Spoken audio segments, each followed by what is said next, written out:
Angular acceleration. The final rotational variable is angular acceleration, defined as the change in angular velocity over time measured in radians per second squared. So it's alpha is delta omega over delta t. So let's substitute in the linear velocity for the angular velocity to find the relationship. So we replace omega with v over r. R is constant, so we move it outside the delta, and we wind up with alpha is 1 over r times delta v over delta t. And what is delta v over delta t? That's just acceleration. Rearrange it, and we find that linear acceleration is r times angular acceleration. This is a great little summary. The conversions are not on the AP Physics 1 equation sheet. You will need to memorize how to convert between linear and angular variables. So we start with displacement, then velocity, then acceleration. Displacement is theta. The linear displacement is s, and here's a relationship. So you can look at the rest of these, but what we have is we have the linear variables on the left side of our equation. Then on the right side, we have the angular values times the radius. It is important to get the right sign on angular acceleration when solving motion problems.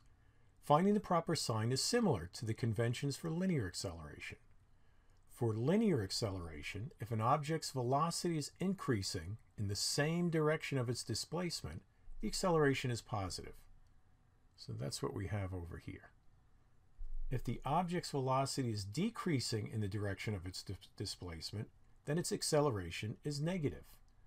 So negative acceleration, we have the displacement of the object going this way, but the velocity is decreasing.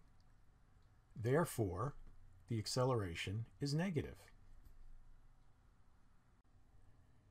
When we dealt with the velocities, the angular velocities, we said that an object rotating in the counterclockwise direction, its angular velocity is positive. When it rotates in the clockwise direction, its angular velocity is negative. So now let's look what implications that has for angular acceleration. So if we're doing a counterclockwise rotation, so going around like this, if omega is increasing in the counterclockwise direction, then alpha is positive. But omega is decreasing in the counterclockwise direction, then alpha is negative. If we have a clockwise rotation, like that, if omega increases in the clockwise direction, alpha is negative. If it decreases in the clockwise direction, then alpha is positive. If the problem is solved easier with the opposite convention, where the angular velocity in the clockwise direction is positive, just switch clockwise with counterclockwise. Example 1. A bicycle tire increases its angular velocity from omega 0 equals 4.5 radians per second to omega is 9.5 radians per second, accelerating at a constant rate in 4 seconds. What is its angular acceleration? Our givens are the initial and final angular velocity and the time it takes to get there.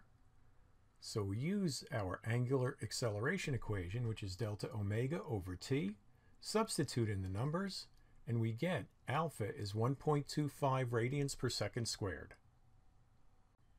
A disk with a radius of 0.50 meters rotates at a constant angular acceleration of 3.4 radians per second squared. What is its linear acceleration?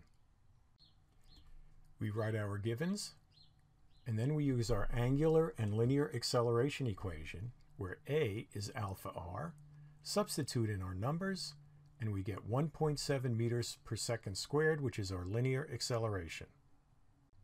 We actually have 3 types of acceleration. 2 types of displacement, velocity, and acceleration have been covered so far, linear and angular. However, the picture is not quite complete. A 3rd type of acceleration was covered in an earlier unit that was linear, but applied to nonlinear motion. What is it? Centripetal acceleration is our 3rd type here. This was covered in the uniform circular motion unit. This is the acceleration that a point on a rotating disk or an object being spun in a circle feels that keeps it moving in a circular direction, and it's equal to v squared over r. The v in the equation is the v we've been working with, which is the tangential velocity of an object located on a rotating object. So if I have my object rotating here, I have an object here. This is my linear velocity. Up until now, we've just called it the linear velocity, but we're going to need its tangential nature to discuss acceleration. The rotating disk shows the linear acceleration that has been defined as well as the centripetal acceleration. So here's our linear acceleration, which means this disk is speeding up. And then, of course, here's your centripetal acceleration directed to the middle. But centripetal acceleration is also linear. It's a straight line. Rename the linear acceleration we've been dealing with in this topic as tangential acceleration, since it is tangent to the rotating object. The angular acceleration, alpha, is a vector that points out of the page. Don't worry about that now. Vectors pointing out of the page will be covered in APC mechanics. There are three accelerations associated with a rigid rotating body: tangential, angular, and centripetal. And they are all related to each other. The left column shows the three acceleration definitions. The right column expresses each definition in terms of the angular velocity of the rotating object. So our tangential is r alpha. And what is alpha? Delta omega over delta t. Centripetal is v squared over r, but we're going to replace v with r omega. And we'll get centripetal acceleration is r omega squared. See how we have omegas in both of these now? And finally, angular acceleration is delta omega over delta t. Now let's look at our total linear acceleration. There are two types, tangential and centripetal. They are perpendicular to each other, so what mathematical equation would you use to sum them up for a total linear acceleration? Since they're both vectors, we need to take a vector sum, where the total linear acceleration is the tangential acceleration plus the centripetal, and then use the Pythagorean theorem to find the magnitude of the total linear acceleration. So that's going to be the square root of a tangential squared plus a centripetal squared. So the picture here, here's our E total. Look how it's not pointing towards the center anymore, even though we're rotating.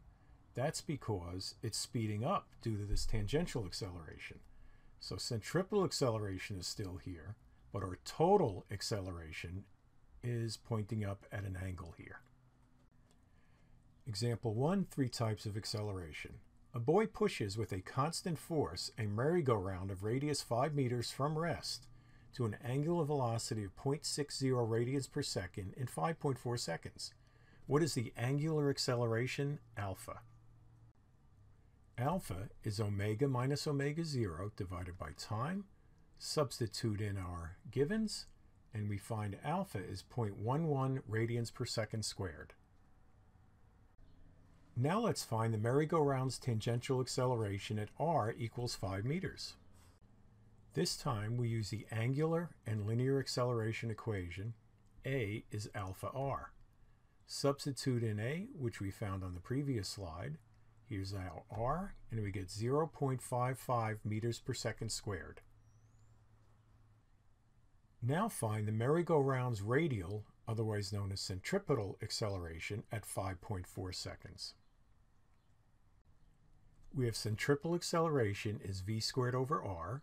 We substitute in v is equal to r omega, or omega r, and we get this. This is a very valuable equation for finding centripetal acceleration.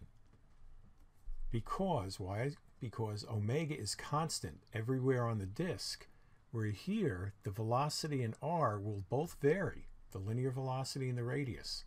So this will turn out to be very handy. So what do we have? Here's our omega, 0.6 radians per second, square it, times r, which is 5 meters, and we get centripetal acceleration of 1.8 meters per second squared. And finally, the merry-go-round's total linear acceleration at 5.4 seconds.